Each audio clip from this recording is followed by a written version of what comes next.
Տիգրան, Հայաստանի եւ Ադրբեջանի միջև խաղաղության պայմանագրի տեքստի համաձայնեցումից հետո ադրբեջանական կողմից հակառակ տեսակի տրամադրություններ են փոխանցվում մի քանի խողովակով, այսօր դրանք անդրադառնանք, առաջինը Ադրբեջանի արտգործնախարար Ջեյհուն Բայրամովի գրած հոդվածն է հետաքրքիր այս տեսակետից, նա նշել է, որ Հայաստանի եւ Ադրբեջանի միջև հարաբերությունների կարգավորման համար լուրջ խոչընդոտներ կան, խնդրեմ մեր դիտողներին բացատրես, որոնք են այդ խոչընդոտները եւ Ադրբեջանը ինչ ակնկալում Հայաստանից։ Այո, շատ հետաքրքիր իրավիճակ է իրականում, որովհետև կարծես թե խաղաղության պայմանագրի տեքստը ամիսների բանակցություններից հետո վերջապես համաձայնեցվել է եւ կարելի է ակնկալել ինչ որ դրական ուղերձներ Բաքվից, հաշվի առնելով, որ միջազգային արձագանքը շատ դրական է եւ բազմաթիվ երկրներ ողջունել են այդ զարգացումը, բայց Բաքվից ինչպես հայտարարությունների մակարդակում, այնպես էլ տարբեր գործողությունների մակարդակում մենք ավելի շատ բացասական ուղերձներ ենք տեսնում։ Նախ հիշեցնենք, որ պայմանագրի համաձայնեցման մասին հայտարարելիս նույնիսկ Բայրամովը անմիջապես պնդել էր, որ Հայաստանը դեռևս պետք է փոխի իր երկրի սահմանադրությունը, գնա Մինսկի խմբի լուծարմանը, որ հնարավոր լինի ստորագրել այդ պայմանագիրը, այսինքն Հայաստանի այն ակնկալիքը, որ մենք կարող ենք օր եւ տեղ բանակցել ստորագրման համար անմիջապես բացառվել է Ադրբեջանի կողմից։ Դրանից օրեր անց Բայրամովը Ադրբեջանի արտգործնախարարը արդեն ծավալուն հոդված է հրապարակել Ադրբեջանի Միլլի Մեջլիսի պաշտոնաթերթում, որտեղ ավելի մանրամասն ներկայացրել է, թե ինչ ակնկալիքներ ունեն Հայաստանից։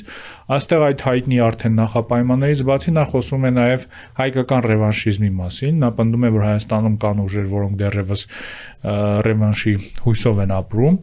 եւ ռևանշի հարցը նա բնականաբար կապում է նաև այդ օրենսդրական փոփոխությունների անհրաժեշտության հետ, նշելով, որ օրենսդրական այդ ակտերում սահմանության մեջ եւս այդ ռևանշիզմի տարերը գոյություն ունեն։ Մյուս հարցը, որ նա հիշատակում է, Հայաստանի սպառազինման հարցն է եւ կրկին այս պահանջն է հնչեցվում, բայց Բայրամովի այս հոդվածը եւ այս ուղերձները եզակի ուղերձներ չեն։ Եթե մենք հետևենք Ադրբեջանի վերլուծական դաշտի տարբեր ներկայացուցիչների արձագանքներին, այնտեղ եւս որևէ լավատեսության հիմք չկա, այսինքն բոլորը կարծես թե փորձում են հանգստացնել այն մթնոլորտը, որը ձևավորվել էր համաձայնեցումից հետո, փորձել ցույց տալ, որ այո, ինչ որ քայլ կատարվել է, բայց դեռևս շատ երկար գործընթացի հետ գործ ունենք եւ մասնավորապես պրոիշխանական այդ փորձագետներից ամենահայտնիներից մեկը, ով իրականացնում է Ալիևյան ռեժիմի ոչ պաշտոնական խոսնակի կամ խոսափողի դերակատարությունը, Ֆարիդ Շաֆիևը եւս ծավալուն հոդված է հրապարակել եւ կարելի ասել, որ բավականին ազնիվ հոդված է, որովհետեւ Շաֆիևը գրեթե ուղիղ տեքստով պնդում է, որ Ադրբեջանը այս փուլում չի պատրաստվում որևէ փաստաթուղթ ստորագրել։ Նա մասնավորապես նշում է, որ Ադրբեջանը նման շարժառիթներ չունի, որովհետեւ առանց այդ փաստաթղթի էլ իր խնդիրները լուծում է։ Եվ եթե միջազգային հանրությունը ցանկանում է, որպեսզի այդ փաստաթուղթը ստորագրվի, պետք է ինչ-որ շարժառիթներ ստեղծի։ Ինչի մասին է նա խոսում։ Նա մասնավորապես նշում է, որ Ադրբեջանը վերահսկողություն հաստատելով այդ տարածքների նկատմամբ Լեռնային Ղարաբաղում եւ Լեռնային Ղարաբաղից դուրս ստացել է ժառանգություն, այսինքն ինչ-որ ավերածությունների ժառանգություն եւ սեփական ռեսուրսներով է հիմա փորձում այդ ամենը վերականգնել եւ Բաքվում ակնկալում են, որ Միացյալ Նահանգները եւ Եվրամիությունը ինչ-որ աջակցություն կցուցաբերեն, ներդրումներ կանեն, նրանք դա անվանում են խաղաղության դիվիդենդ, որպեսզի Ադրբեջանը կարողանա վերականգնի կամ ընդհանրապես Ադրբեջանը աջակցություն ստանա։ Այս պահանջը առաջին անգամ է, չէ՞, կարծես թե հնչեցրում։ Որպես նմանատիպ։ Ես չէի ասի, թե առաջին անգամ է հնչեցում, եթե տարբեր դերակատարների հետ շփումների ընթացքում փորձագետների, դիվանագետների, ովքեր այցելում են Բաքու, անընդհատ լսում ենք այս մոտեցումը, որ տեսեք, դուք պետք է մեզ դեռևս շահագրգռեք, որպեսզի մենք ստորագրենք այդ փաստաթուղթը։ Օրինակ վերջերս ամերիկյան հետազոտողներից մեկը Ջեֆ Մանկոֆը ծավալուն հետազոտություն էր գրել հակամարտության կարգավորման վերաբերյալ եւ Միացյալ Նահանգների հնարավոր ռազմավարության վերաբերյալ եւ այնտեղ եւս նա նշում էր, որ Բաքվում կա այդպիսի ակնկալիք, որ Ադրբեջանին պետք է շահագրգռել, որպեսզի այդ փաստաթուղթը ստորագրվի։ Այսինքն ունենք մի պարադոքսալ իրավիճակ, երբ Հայաստանը ընդունել է Բաքվի բոլոր պահանջները, ինչ որ չափով Ադրբեջանը նույնիսկ երևի անակնկալի են եկել այս վերջին զարգացումները, որ Հայաստանը առանց վերապահումների այդ երկու կետերի վերաբերյալ Բաքվի դիրքորոշումներ ընդունել է,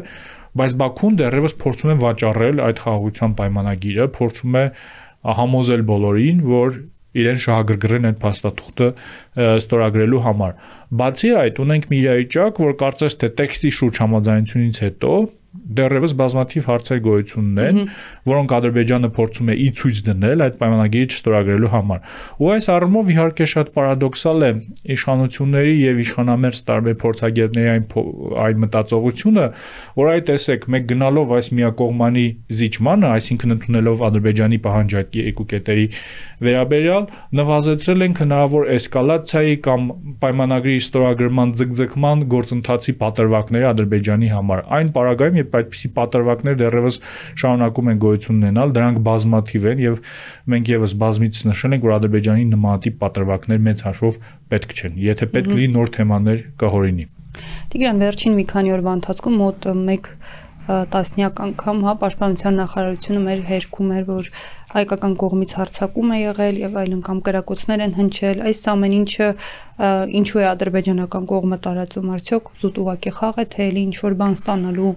հնարավորություն է իրենց համար։ Տես, կարծում եմ ինչ որ չափով այն մարտավարության մասն է, որի մասին խոսեցինք, որ փորձում են ստեղծել այն տպավորությունը,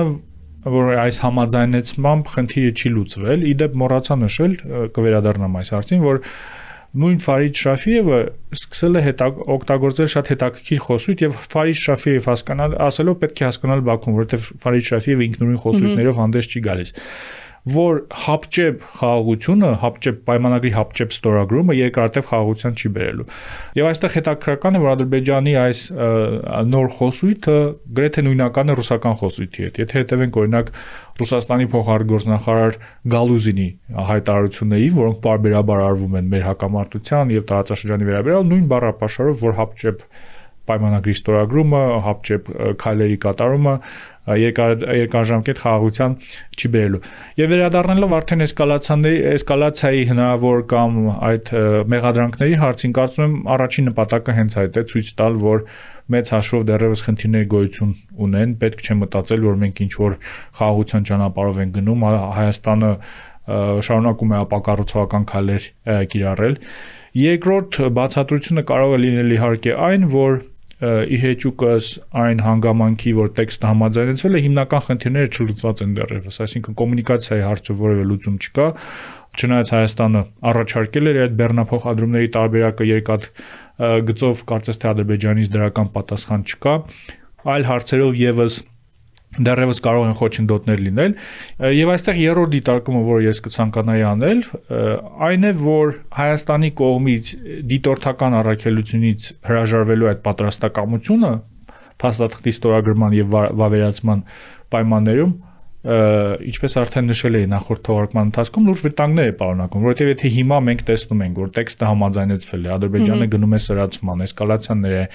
նախապատրաստում, Հայաստանի մեղադրանքներ է հնչեցնում եւ առնվազն կա Եվրոպական միության դիտորդական առաքելությունը, որը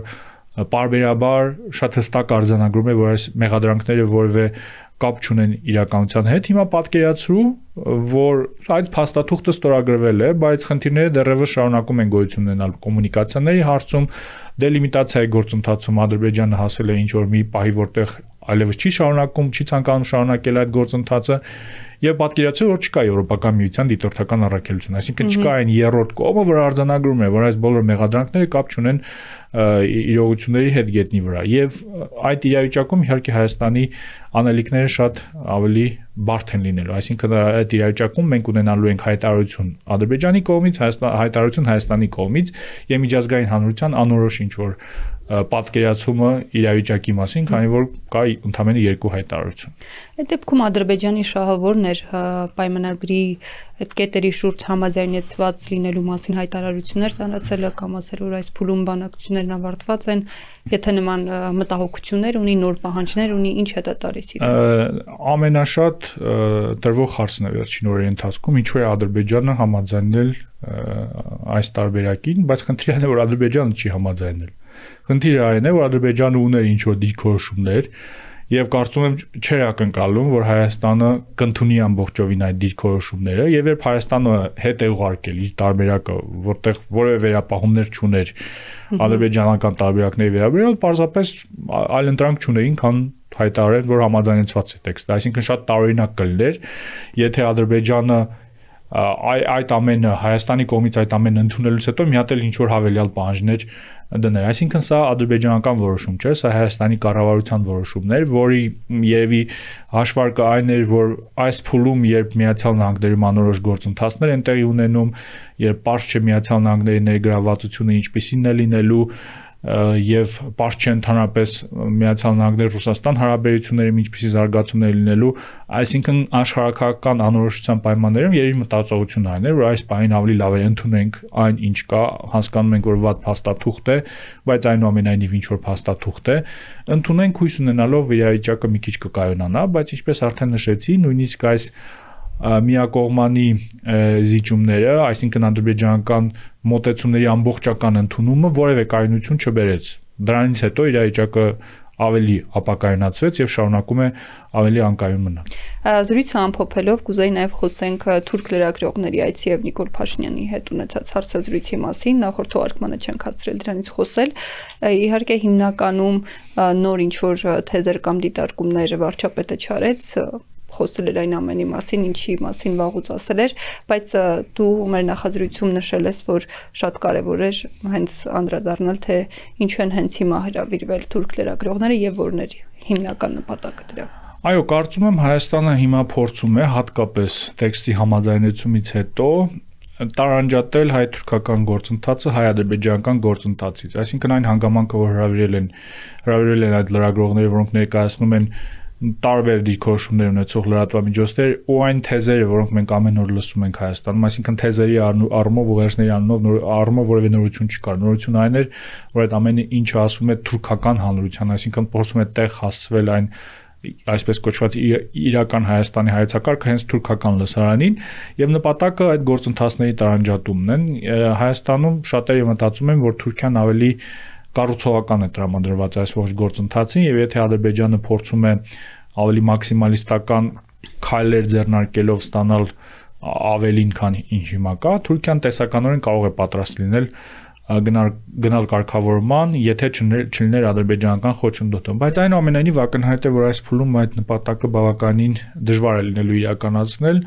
եթե նույնիսկ ինչ որ չնչին տարաձայնություններ կամ չնչին տարբերություններ կան թուրքական եւ ադրբեջանական դիրքորոշումների մեջ, պարզ է, որ այս փուլում իհարկե Ադրբեջանը շատ ավելի կարեւոր խաղացող է Անկարայի համար եւ Հայաստանի կողմից այս ռևերանսները դժվար թե որևէ արդյունք տան։ Առավելագույնը ինչ կարելի է ակնկալել, միգուցե նախկինում ձեռք բերված պայմանավորվածությունների մասնակի իրագործումն է եւ մասնավորապես երրորդ երկրների քաղաքացիների համալսարանի բացման եւ ինչպես նաեւ դիվանագիտական անձնագրերի կրողների համալսարանի բացման, բայց ինչպես տեսնում ենք, նույնիսկ սա 2 տարի անց պայմանավորվածությունից հետո դեռևս շատ բարդ խնդիր է շարունակում մնալ։ Շնորհակալ եմ Տիգրան։ Ես էլ եմ շնորհակալ։